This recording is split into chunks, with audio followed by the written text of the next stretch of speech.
People call me Dugu Dugu because I'm always wearing headwraps. Okay. Mina ngiphume where dreams are sent to die, but arrive to find immortality. Where it tells us it says, right! Amajita pushum serezo. And pulsing through its streets are the colors that tell its story. Hunger has been crowned to the desert. Not very noticeable, obtrusive, but elusive, almost unattainable. Cornered by the sounds of growling stomach. So we give thanks to Teleshow and Stain City Family Trust. For those meals deserved a permit through hell and hot water. We thank you, Baba Siyabonga. This is Tshepiso, and I think she does a better job of introducing herself.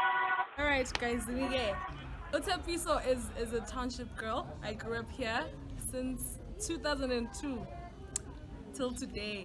So I'm a very well-known person. I am the most talented girl like us. I do events. I'm an MC. I am a motivational speaker. I'm a vocalist, a member. It's the Ithemba Le Diepsloot Choir. And yeah, man, a lot of people know me by I'm an extrovert. I love people. Tshepiso's energy is unmatched, so of course I'm thrilled she's agreed to speak to me. When we start speaking, I'm not surprised when I find out she's got some very firmly worded responses to misconceptions in Ikasiletu. When it comes to crime, I feel like crime happens everywhere. So I don't understand why every time people have to say Diepsloot or highlight that Diepsloot. Each and every place has crime. So for Nansens Kirutzimo, I've never seen any crime happening, or maybe I'll just say Kitlari around where I stay. Because okay, I may love things, but now I love staying indoors. Yes, I love spending time at home other than loitering around. Yeah, it's actually a safe place for me. I don't know about other people, but it's safe, 100%. Well, it's settled then. Despite the prevailing narrative, your experience of crime is flawed just as anywhere else, is going to depend on multiple variables. Speaking of loitering, our conversation takes a turn to a topic Tshepiso feels just as strongly about. I'm not really happy with the youth, Ithemba Le Diepsloot. Some, well, I'll highlight Banyana because majority of the ladies, Momokas, they're already pregnant. I mean, teenage pregnancy is one thing that has increased, and it increases almost every year. So I'm not really happy, but you know, they always say peer pressure. It's not peer pressure. But what do you think it is for real? What do you think it is? They love things. You don't rush to things that you can't even maintain. At the moment, I'm 19 years old, ne? And they're already pregnant. So we can't be saying it's peer pressure. When they were going to sleep with those boys, right? So I'm really pissed at teenage pregnancy. It's really increased. So to grow up in a township where banyana habati tlhokomele, it's really embarrassing. And you know, adolescents it doesn't alert. So when they feel like, no, okay, maybe I know but they always say after 12 is lunch. So this whole thing after 12 is lunch, it's really destroying them. Because I do believe a valid case can be made for self-agency and autonomy in teenage pregnancy. I too am alarmed by the rising number of young mothers in our community who haven't completed matric, and some of them just never go back. The question of teenage pregnancy is a very nuanced one. It requires us to consider realistically the context of teenage mothers, the support structures that are at their disposal, and the options that are available to them. Now that we've tried to identify the problem, what are some solutions? I don't know, the Department of Health, they organize sessions where they can have like a one-on-one talk, both genders, and then about sexual communications. They should know at this age, at whatnot. I agree with Tshepiso. Having robust workshop spaces, Ekasi, could sow a seed for greater community dialogue around issues of sexuality, mental health, identity politics, and career exploration. This is something our youth desperately needs, and ultimately, something which would benefit the community at large.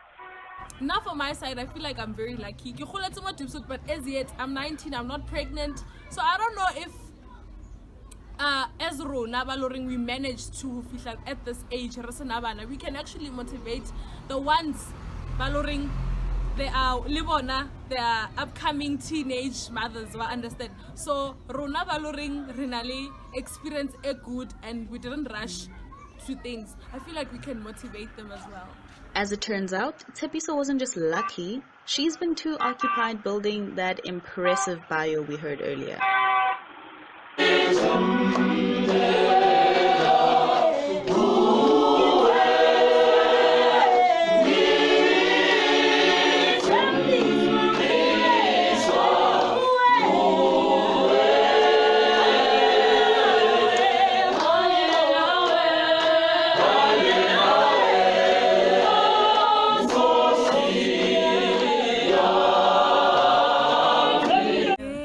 One of the most talented choirs like at Diepsloot.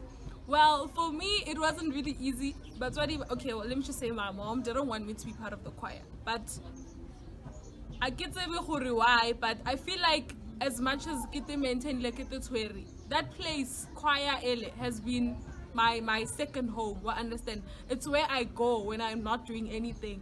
It's where I worship the Lord. If I fail, who worship Modimo ko kerekeng or at home. So, Ithemba Le Diepsloot Choir is one of the best choir mo Diepsloot.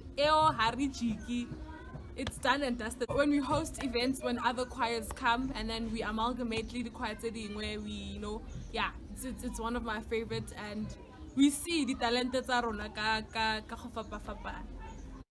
Based off of Tshepiso's description alone, these choir events seem like something even we introverts might enjoy. And I'm here for that. I've been here for that. One thing about me, I love lovers of art.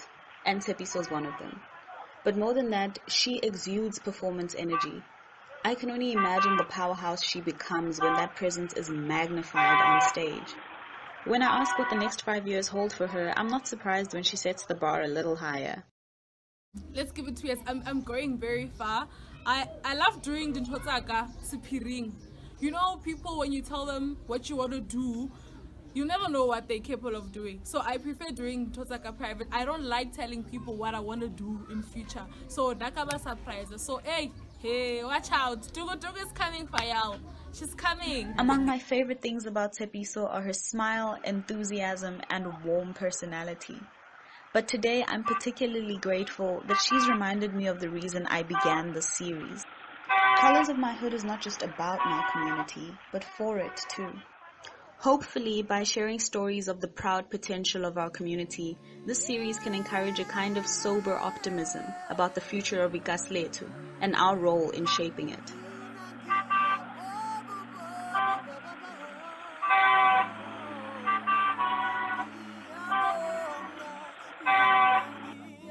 So, hot or cold? Hot. Okay, sweet or salty? Sweet. Sandals or sneakers? Sneakers. Heels or flats? Heels. Indoors or outdoors? Outdoors. Morning or evening? Evening. Summer or winter? Summer. Hoodie or sweater? Hoodie. Lay's or Doritos? Ooh, Doritos. Tomato sauce or mayonnaise? Mayonnaise. Tea or coffee? Coffee.